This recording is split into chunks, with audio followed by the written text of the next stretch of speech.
You're over 50 and you're trying to lose body fat, but how should you eat and exercise to get that flat stomach? That's exactly what we'll cover in this video. Before we get there, let's bust one important myth, and that is your metabolism. Usually, there is nothing wrong with your metabolism. One study showed that there are no changes in metabolism between ages 18 and 50. Now, you might be watching this video and think, I'm over 50. My metabolism is in the basement. Well, no, it's not. The drop in metabolism after 50 is only about 4% per decade, okay? So if you're 60 years old, your metabolism is only 4% slower than it was when you were 50. If you're 70, it's only 8% slower. It's not a lot slower. So where is it that the excess body fat comes from? It's not from your metabolism. It's usually due to conscious or more likely unconscious changes in exercise and nutrition. And if you're wondering, where does that loss in metabolism come from? 3 of those 4% just come from a loss in muscle mass. That's not because you're losing muscle mass due to aging. We have to distinguish between aging and neglect. Aging is what happens as time goes on. Neglect is what happens when you don't exercise, okay? So if you're 70 years old and you've exercised, that's just aging. If you're 70 years old and you haven't exercised, that's neglect. And so you can prevent a lot of the declines in metabolism by simply strength training. You don't need to be the most muscular person in the world. You just have to prevent muscle loss, and that's very, very realistic. Not 100% realistic, but largely realistic. Now, with that excuse out of the way, let's talk about the exercise portion first. One common goal is to lose fat and gain muscle. Unfortunately, these are two diametrically opposed goals. You cannot accomplish both at the same time. Why not? Well, think about it this way. If the number of calories it takes for you to maintain your weight is 2,500 calories per day, do you think that it takes more than 2,500 or less than 2,500 to lose body fat? Of course, it takes less. If you're going to gain muscle, you're going to gain weight. So do you think you're going to need more or less than 2,500? You need more than 2,500. Therefore, just from a purely logical perspective, you can't have less than and more than 2,500 at the same time.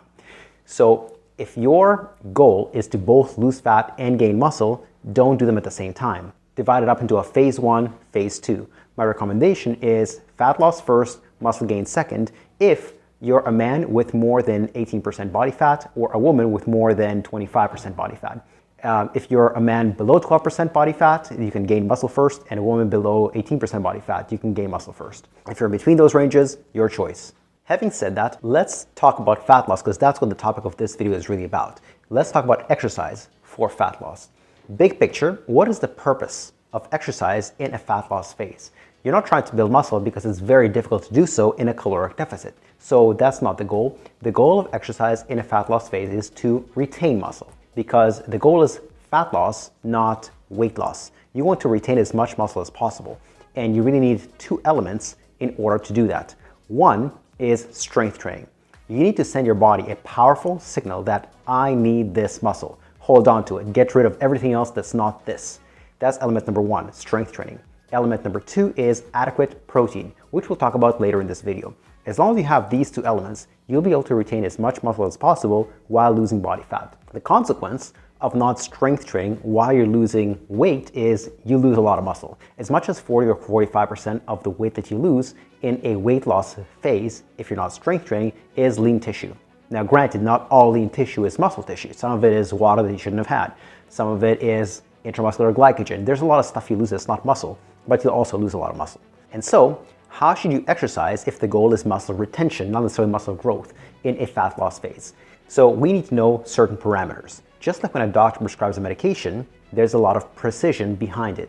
There's the name of the medication, the dosage, whether it should be taken with food or away from food, morning or evening. But just like a doctor would not prescribe the same medication for different conditions, nor does it make sense for us to exercise the same way for different goals. What works for fat loss is not the same thing as what works for muscle gain, which is not the same thing as what works for osteoporosis or diabetes, etc.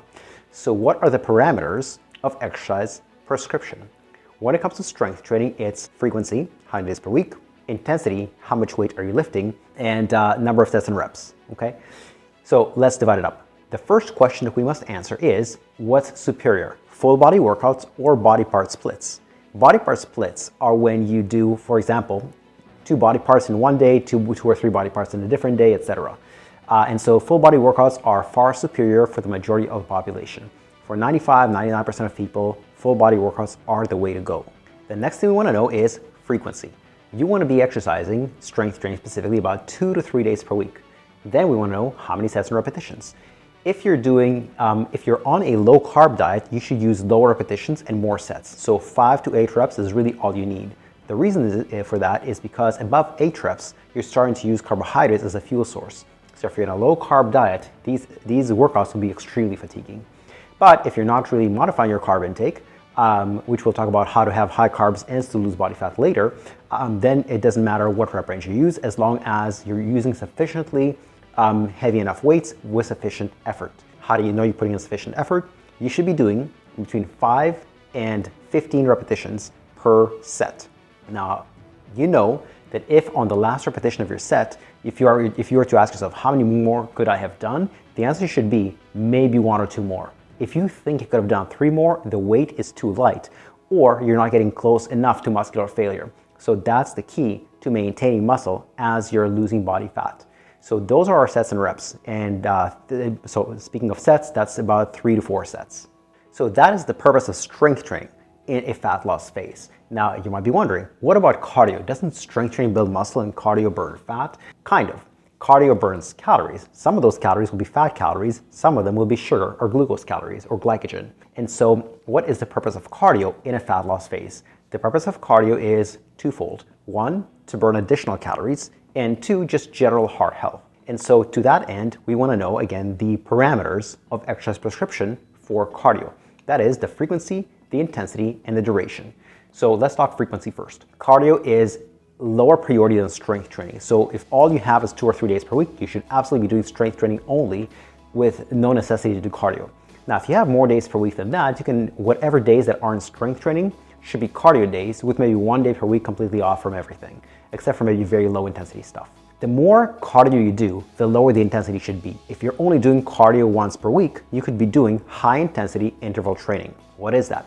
High intensity interval training is interspersing periods of, well, as the name implies, high intensity. Those periods are between 30 seconds and 2 minutes, followed by a period of a lower intensity until your pulse comes back down. Once you finish the rest interval, you should be doing another interval. So that's if you're doing low frequency cardio, like once or twice per week. But if you're doing cardio more than twice per week, it's a good idea to do either low intensity or moderate intensity cardio. Now, what does intensity mean in the context of cardio? When it comes to cardio, intensity is all about your pulse. High intensity is anything above 85% of your maximal heart rate. And if you're wondering, what's my maximal heart rate? The generally accepted formula is 220 minus your age. So if you're watching this video and you're 60 years old, 220 minus 60 is 160. So you take 85% of 160 and that will be your pulse if you're doing high intensity. So that is cardio. And the final section is something we call NEAT. That stands for non-exercise activity thermogenesis. What that means in simple terms is any movement that's not purposeful exercise. For example, if you're walking around the mall, that's neat. It's both neat in the sense of like window shopping, but it's also neat in the sense of non-exercise activity thermogenesis.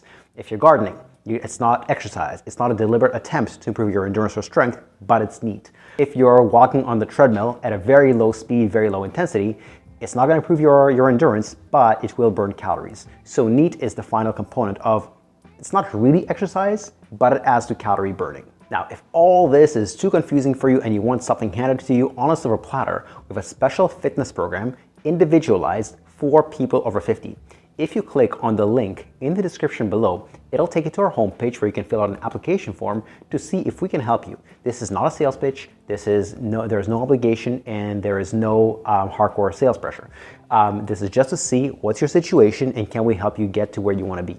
So as we discussed, component number 1 of fat loss is exercise. But exercise by itself does not help that much with fat loss. It helps with muscle retention, but not with actual calorie burning unless you're doing it a lot, 6 days per week for an hour or more. The large majority of the fat loss results will actually come from nutrition. Now, nutrition for fat loss is extremely simple. It's been made out to be way too complicated, but the only 2 elements that matter are this: total calories and total protein, and nothing else.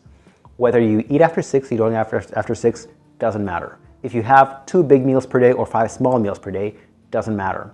If you do intermittent fasting or you don't do intermittent fasting, doesn't matter. The only 2 elements that matter are calories and protein, and that's it. Which begs the question, how many calories per day should you be eating?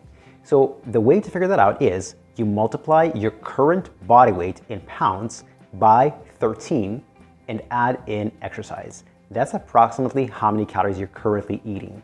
Subtract between 400 and 600 calories from that, and that should be your daily goal at first. Of course, as your body weight comes down, so should your calories. In other words, if you weigh, let's hypothetically say 150 pounds and you need 2,500 calories to maintain your weight, subtract about 500 and you end up with 2,000 calories per day. Now, if you drop from 150 to 140, of course, your calories should drop as well. And so that's how you figure out approximately how many calories you need. Now, if you're eating what you think is maintenance calories, but a few weeks later you haven't lost body fat, and I do emphasize body fat, not just weight, then you want to adjust your calories even lower. Try going another 10% below that. So if 2,000 isn't working, try 1,800. The second component, as we just mentioned, is protein. What does protein do? It does a lot of things, but as it pertains to fat loss, it helps you, well, in this case, retain muscle. If it's in a muscle gain phase, it helps you build muscle. You need an adequate amount of protein in order to maintain as much muscle mass as possible. Again, the goal is fat loss, not just weight loss. And so that begs the question, how much protein do you need? Protein requirements depend on 3 factors. In no particular order is 1, your body weight. A heavier person, a bigger person requires more food to sustain their body than a lighter person. 2 is your activity level. Are you sedentary? Are you doing cardio only? Are you doing strength training only? Are you doing cardio and strength training? These are all elements that need to be factored. And lastly is your age. Are you over 60 or are you under 60? People over 60 require more protein than people under 60 because our absorption of it is worse, is lower. So it's a mix of all these 3 elements that help you decide how much protein do you need.